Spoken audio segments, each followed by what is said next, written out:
minor sins are erased by way of avoiding the major sins. Look at the generosity of Allah.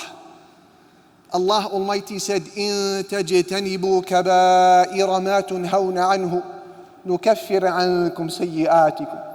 If you avoid the major sins that we have prohibited you from doing, we will erase from you the minor ones.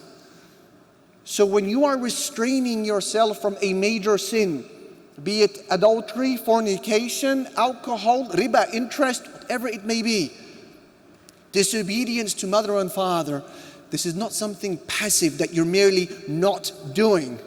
You are also having your minor sins erased because of that avoidance. So congratulations, that's feature number 1. Minor sins are erased by avoiding the major ones. Feature number 2, the good deeds that you do in your life, dear brother, dear sister, like your attendance of this conference, is a means of erasing the minor sins as well, not the major ones.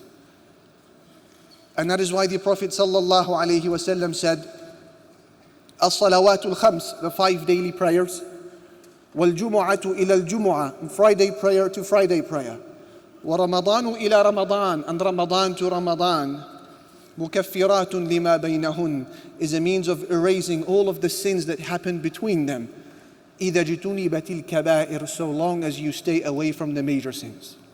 Ya salam, the time from prayer to prayer, and Ramadan to Ramadan, and Jumu'ah to Jumu'ah is an erasal of all of the minor sins. That's feature number 2.